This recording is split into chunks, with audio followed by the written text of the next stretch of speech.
I can tell you as a composer myself that everyone in the theater community reveres Maltby and Shire as one of the greatest songwriting teams who's ever lived. And we're just fortunate enough now to have them here with us to discuss a little bit about their career and most importantly to us, everything about Closer Than Ever.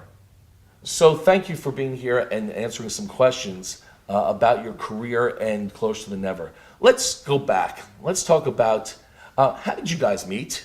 Oh well, we met in college. We both went to Yale, and we went to we were probably the only two people in our class who went to write a musical.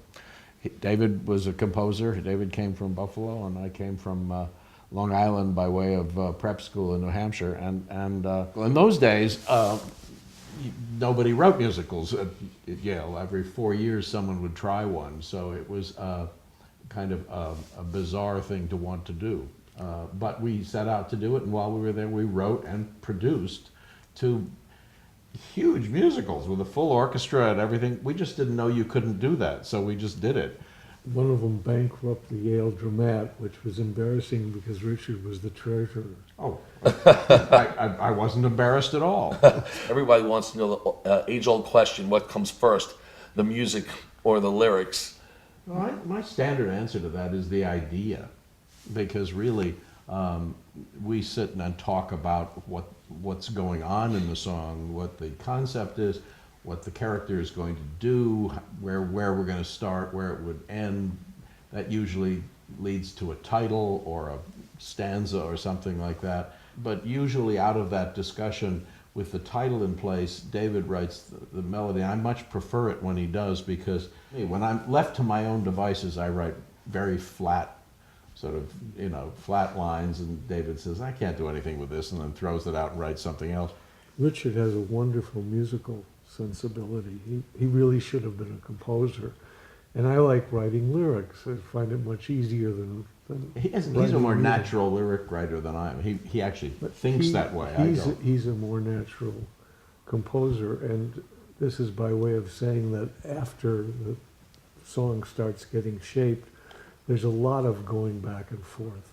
There's a lot of my working on the lyric. There's a lot of him saying, gee, I think the melody should modulate at this point, and it's a brilliant idea that he has about what it should do musically, which, of course, I get credit for. Obviously, you had an incredible knowledge of music. You were a school musician. You went through the ropes. You played rehearsal piano before you became known as a writer. You took all of these great influences of music and were able, one of the only people I know, to successfully do it all in one.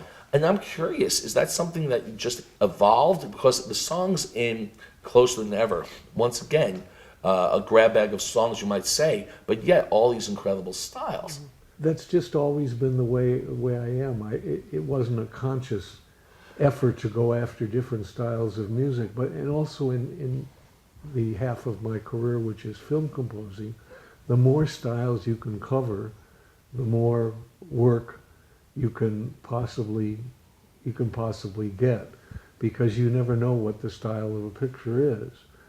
It can be something like Return to Oz, where you work with a symphony orchestra and write a big symphonic classical sounding score, or it could be something like The Conversation, which is one piano and kind of a semi-jazz influenced score. Okay, Richard and David, let's ask a few great questions about Closer Than Ever. People have been begging for a revival of Closer Than Ever for years. Why did you personally want to have it produced again? The startling thing, when you do shows like this, you don't think about the future. You just sort of, you write for now. It was kind of wonderful to find that after 20 years, people are still singing the songs, and they sing them as, not as oldies, they sing them as contemporary, fresh, new songs. When we did the show the first time, we were kind of terrified.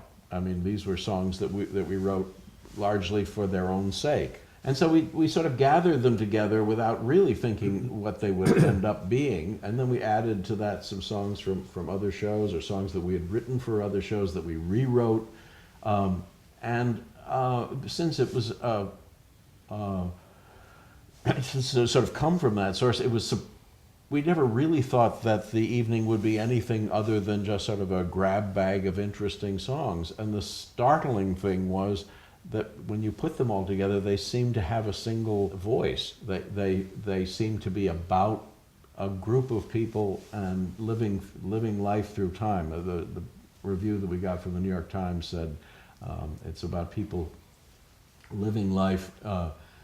Living life over time and changing as they go. Because the issues they deal with are universal issues about marriage, about relationships, and those things never age. I mean, one thing you have to be very careful of in writing reviews is if you make them too topical, 10 years later they're dead, but there are very few actual topical references in Closer Than Ever. So for new audiences, for people who've never seen Closer Than Ever, they walk into the theater and the lights go down. What can they expect?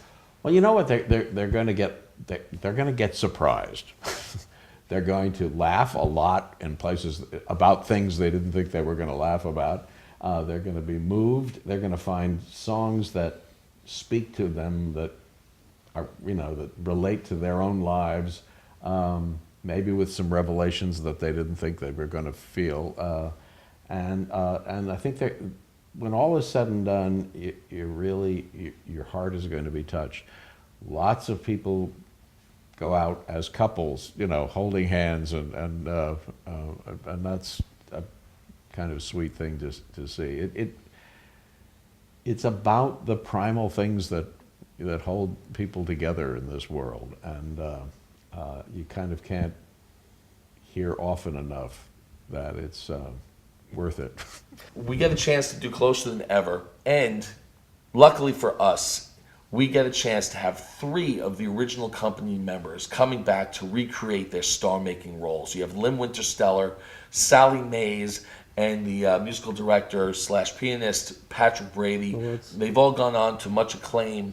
Talk about what it means to have. It's just thrilling. It's just thrilling. I mean, Lynn is someone I have concertized with the last few years. She's such a terrific lady, and a close friend as well as a collaborator. Sally Mays is, one of a kind, and she's just fabulous. Patrick Brady is somebody whose musical gifts I'm in awe of. And the idea that we can work together with them again on this end of our careers is just great. I mean, it's going to be a party. It's called Closer Than Ever, and really what it is about that. It's about the emotions that bring you close to the person that you've chosen to be with all your life. So you really come out of the theater feeling tremendously connected to the person you love. Right. I can honestly say that Closer Than Ever is one of my favorite musicals of all time. And if you've never seen it, then make sure you go to come see Closer Than Ever playing right here at the Queen's Theater in the Park, starting April 16th.